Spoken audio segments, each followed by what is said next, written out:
Olá, amigos. Sejam mais uma vez bem-vindos ao canal Espiritismo Todo Dia. Na nossa reflexão de hoje, nós vamos falar sobre alegria. E a passagem evangélica associada à reflexão de hoje está no Evangelho de João, no capítulo 15 e no versículo 11, onde diz o seguinte: Eu vos digo isso para que a minha alegria esteja em vós e vossa alegria seja plena.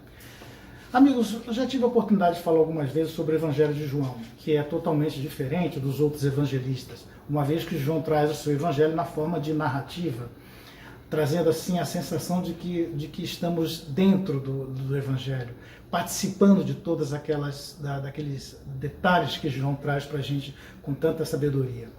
E esse capítulo 15, segundo os exegetas, está dividido em duas partes. A primeira, que chama A Videira e os Ramos, e a segunda, O Mundo Odeia os Seus Discípulos. E nesta primeira passagem, onde está o nosso tema de hoje, Jesus mais uma vez se utiliza de símbolos e imagens para transmitir então os seus ensinamentos aos seus discípulos. E podemos observar a didática magnífica de Jesus, que dirigindo-os aos seus discípulos, homens simples e humildes daquela época, habituados às lides pastorais e da agricultura, mais uma vez se utiliza de fatos e detalhes conhecidos por todos aqueles homens. Como eu disse, já estavam acostumados às lides da pecuária, da pesca e também da agricultura. E Jesus falou de rios, mares, céu, porta, pedra, mares, semente, colheita, e desta vez usou a simbologia da videira para poder ensinar aos seus discípulos. E Jesus continuava assim, ensinando os seus discípulos, passando para eles que já eram eles, Jesus e eles, e não mais mestre e discípulo. Jesus afirmou a esses homens que já não eram mais os seus servos ou discípulos, uma vez que já lhes havia ensinado tudo o que sabiam. Não havendo mais nenhum segredo entre eles, e Jesus chamou-os então de amigos. E utilizando-se da simbologia da videira, afirmava que era a sua própria seiva, que o seu próprio conhecimento, o seu amor, a sua alegria, a sua verdade é que fluíam entre eles. Esses amigos, os quais o Cristo, então, a partir daí, começou a chamar os seus discípulos, que já compartilhavam dos mesmos ideais, dos mesmos sonhos, dos mesmos desejos, que eram todos os desejos da vontade de Deus. Portanto, Jesus e seus discípulos eram, assim, amigos. Amigos unidos pelo coração, pela alegria e por um grande ideal. E Jesus afirma a estes homens que ele, Jesus, o amigo, daria para eles a sua própria vida. Vejam esses versículos onde Jesus então afirma isso aos seus discípulos, agora amigos. Ele diz o seguinte: Eu estou dizendo isso para que a minha alegria esteja em vós e a vossa alegria seja plena. O meu mandamento é este, que vos amem uns aos outros como eu vos amei. Ninguém tem mais amor do que este, de dar a alguém a própria vida em favor dos seus amigos. Vós sois meus amigos, se fazeis o que eu vos mando. Já não vos chamo mais de servos, porque o servo não sabe o que o Senhor faz, mas tenho-vos chamado amigos, disse o Cristo. E esse momento deve ter sido um momento ímpar na história daqueles homens. Como eu disse, homens simples daquela época, acostumados às lides da pecuária, da pesca, do rebanho e assim por diante.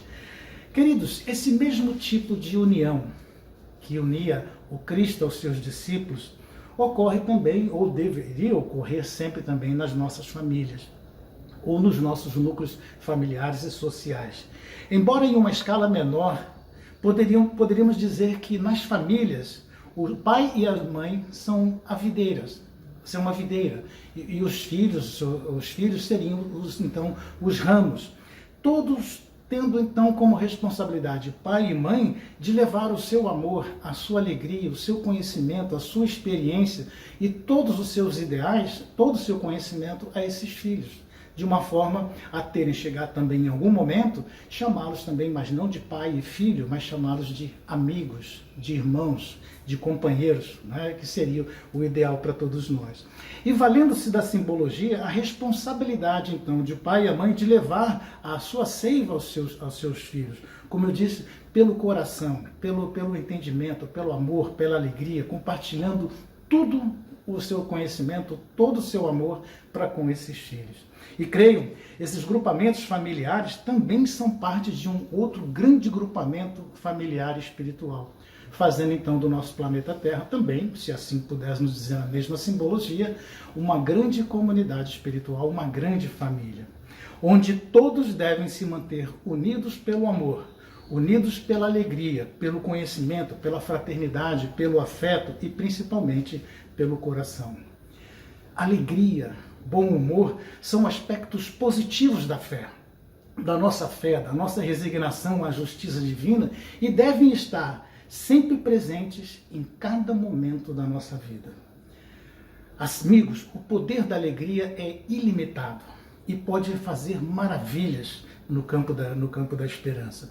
José Carlos de Luca, no livro Força Espiritual, nos diz o seguinte: se você insiste em ver sempre o que lhe falta, e no mais das vezes o que falta não é o que você necessita, jamais terá tempo ou oportunidade de agradecer a Deus o que Deus achou justo para você viver feliz hoje.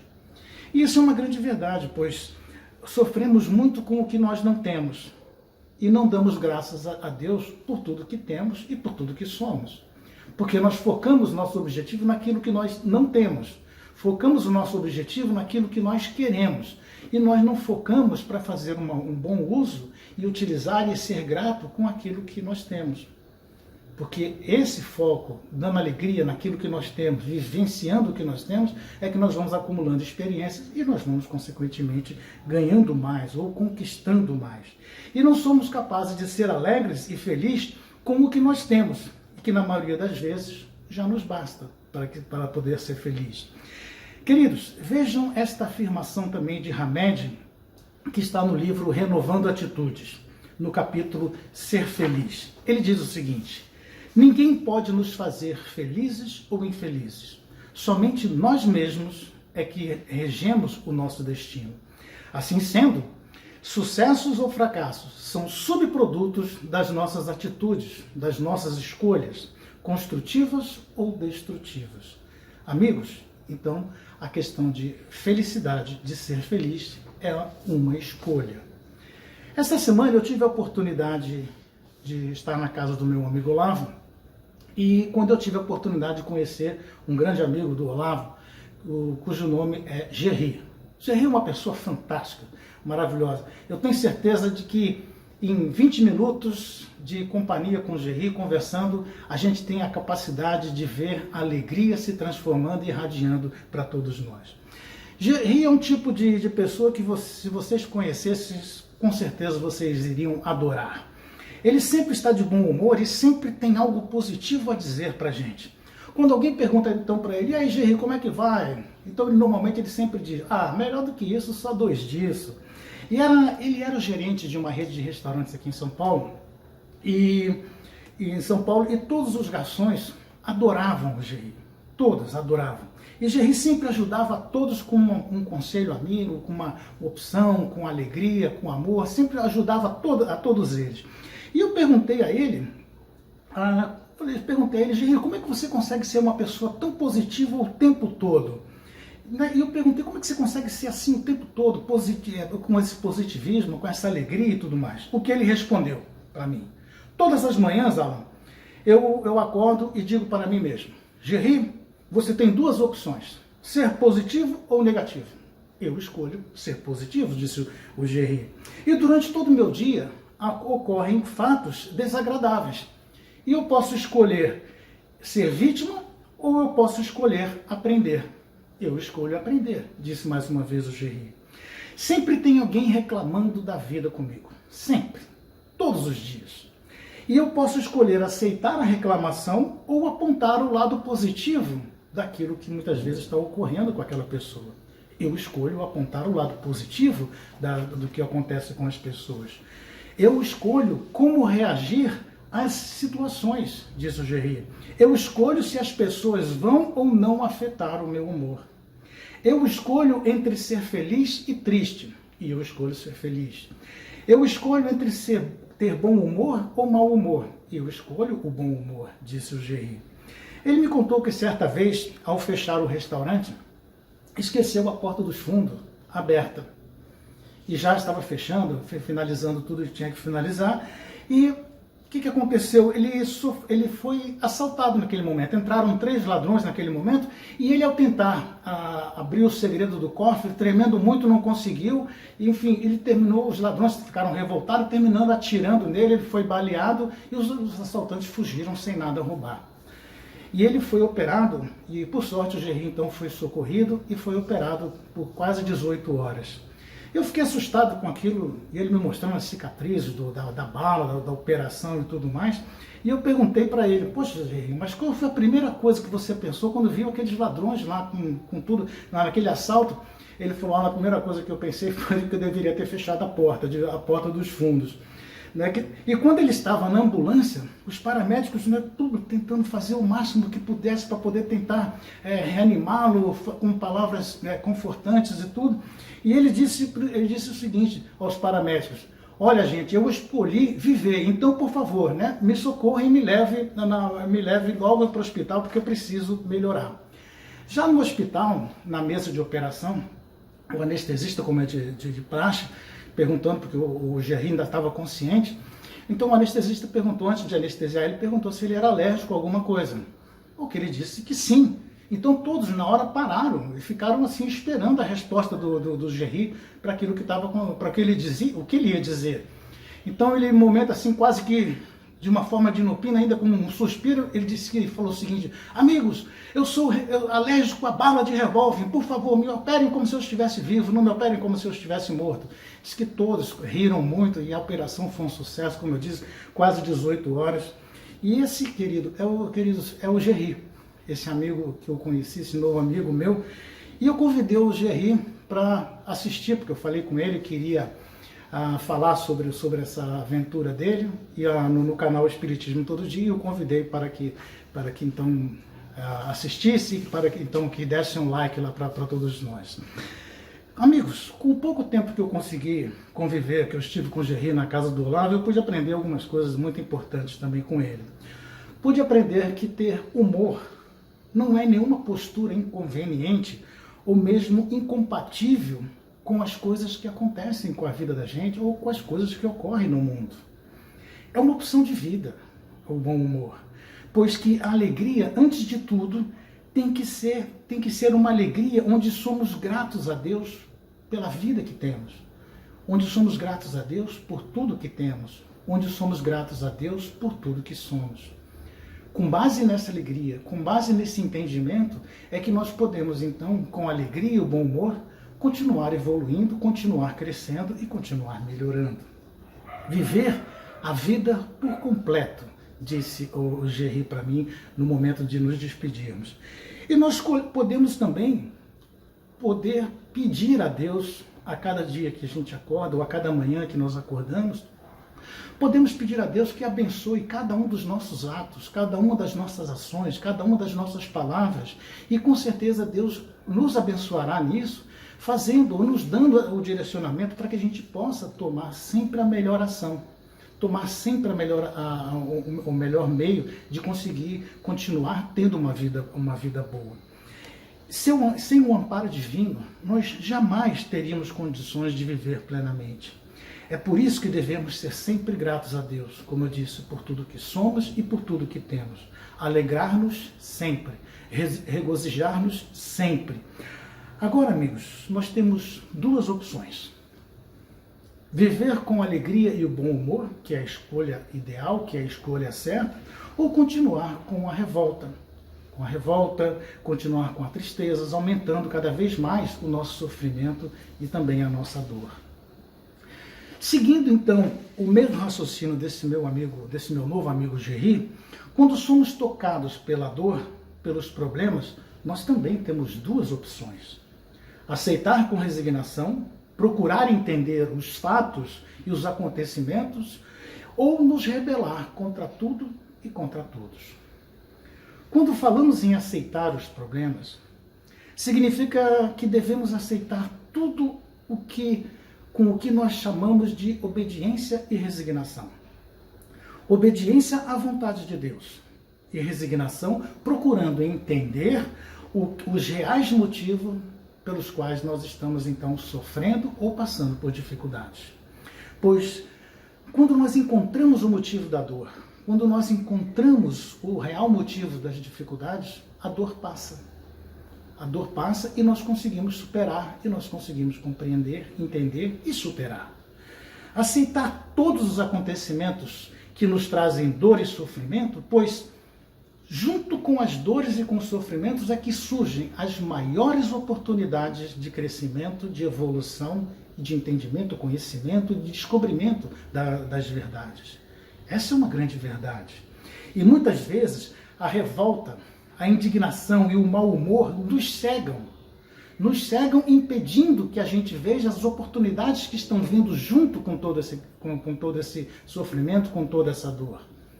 Nos cegam, nos impedem e nós continuamos cada vez mais nesse processo nocivo da dor e do sofrimento, até que algum dia venhamos então a despertar para tudo isso.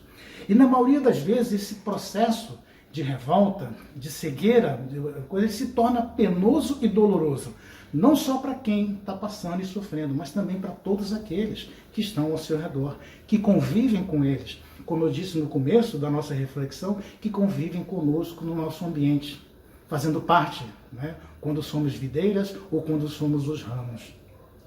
E é normal vermos pessoas que se deixam levar por esse sofrimento, de uma forma intensa. Então a pessoa começa como se definhando e passam por grandes períodos de tristeza e de sofrimento. Aceitar não significa ficar parado, estático, imóvel e de cabeça baixa. Não. O ato de aceitar já é o primeiro passo para a solução dos nossos problemas. Das nossas dificuldades, da nossa dor. Nós devemos aceitar com resignação e fé, mas procurando compreender estes momentos de dificuldade pelos quais nós estamos passando, mas com alegria, com fé e com esperança de que tudo vai passar. Fazendo da alegria e também do bom humor instrumentos para esse nosso fortalecimento, para que a gente possa conseguir evoluir de uma forma melhor. E a alegria, podem ter certeza disso, é o melhor remédio para todas as enfermidades, seja do físico ou seja do espírito. O bom humor não significa que devemos ficar sorrindo, com cara de alegria para tudo e para todos. Absolutamente não. Mas também quando nós estamos com problemas, quando estamos com dor, com sofrimento, não adianta ficar de cara feia, de cara amarrada, de cara emburrada, porque cara feia não soluciona o problema. E também não adianta ficar com um sorriso forçado na cara, porque o sorriso forçado também não vai trazer a solução para os nossos problemas. Porque a alegria e o bom humor tem que ser atitudes íntimas, ela tem que nascer de dentro para fora, para que ela possa espelhar o otimismo, possa espelhar a alegria, possa espelhar o bom humor em todos os momentos da nossa vida. Quantas são as pessoas que nós conhecemos, queridos, que passam muitas vezes por grandes dificuldades? E quando nós nos encontramos, talvez pela educação, pela formalidade, normalmente nós perguntamos: e aí, como é que vai? Está tudo bem? E a pessoa que a gente sabe que mesmo está passando por dificuldades, sofrimento, fala: não, está tudo bem, graças a Deus. E muitas vezes falam com um sorriso no rosto: está tudo bem, estamos caminhando, graças a Deus vai dar tudo certo. Tudo bem, e aquela pessoa passa, e a coisa passa. Mas tem determinadas pessoas que a gente pergunta: e aí, como é que vai? Está tudo bem? A pessoa fecha a cara e fala, tintim por tintim, tudo que está ocorrendo. E naquele momento, parece que aquela dor, aquele sofrimento começa a brotar de dentro dessas pessoas e a irradiar isso de uma forma tão intensa que começa a afetar as pessoas que estão em volta. Isso traz o sofrimento e a dor, e parece que a cada vez que conta, esse processo volta e fica num círculo vicioso de sofrimento e dor, que, como eu disse, pode levar anos, muitas vezes. né? O bom humor é a disposição do nosso mais profundo eu em aceitar e compreender os problemas que estão acontecendo conosco. Não na expectativa de mudar esses problemas, mas na expectativa de que nós venhamos a nos transformar, que nós venhamos a nos melhorar, que venhamos então a nos fortalecer, e para que a gente tenha condição então de transpor essas nossas dificuldades e os nossos sofrimentos. Nós temos que definitivamente escolher ser feliz e tomar todas as ações necessárias para que podemos então ganhar a nossa felicidade, conquistar a nossa felicidade. A alegria e o bom humor sustentam o bem-estar físico e espiritual de cada um de nós. Eu já falei sobre isso, mas exige persistência, exige tolerância, exige a sustentação, exige esforço, trabalho, para que a gente possa ter sempre esse bom humor e essa alegria como uma constância em nossas vidas. Nós podemos comparar os nossos problemas, as nossas dores, os nossos sofrimentos, como uma imensa nuvem negra que muitas vezes passa pelo céu, cobrindo o brilho do sol e apagando aquele calor, né? Ou tirando aquele calor e o brilho do sol momentaneamente. Do mesmo jeito também, muitas vezes a dor e o sofrimento, ela também tem esse mesmo processo. Mas a gente sabe que vai passar, do mesmo jeito que a nuvem passa. Então, por que nos revoltarmos então contra as nuvens e contra os problemas e também contra as dores que muitas vezes passamos? E para que a gente encerrar, eu disse agora há pouco que a alegria é o melhor antídoto para o sofrimento e para todas as enfermidades. E para confirmar isso, nós podemos lembrar daquele grupo que já tem acredito que há mais de 20 anos, que são chamados dos doutores da alegria. São homens e mulheres que levam a alegria para muitas pessoas que estão passando por dificuldades, sofrimentos nos hospitais. E nós poderíamos então poderíamos ser esses doutores da alegria, para que a gente possa de alguma forma também ser esses doutores da alegria, levando essa alegria, essa paz, esse bom humor para tantas e tantas pessoas que passam por dificuldades. Não precisamos muitas vezes nos fantasiar como ocorre nos doutores da alegria nos hospitais, mas nós podemos fazer parte desse grupo dos doutores da alegria, levando a paz, levando o otimismo, levando tudo aquilo de bom para todas as pessoas. Da mesma forma, queridos, nós estamos passando também agora por um grande problema, por uma grande pandemia. Então, nós precisamos sim, de alguma forma, ter a disposição do bom humor, da alegria, para que a gente possa conseguir passar por todas essas dificuldades. E quando eu falo ter bom humor e alegria, é bom humor e alegria no processo de esperança, de que nós vamos passar por tudo isso, de que esse momento é um momento de dor e de sofrimento, mas que com certeza nós vamos conseguir passar. Então, que a alegria e a paz se faça valer em toda a nossa vida, daqui para frente e por toda a nossa vida. Fique com Deus e até uma próxima oportunidade.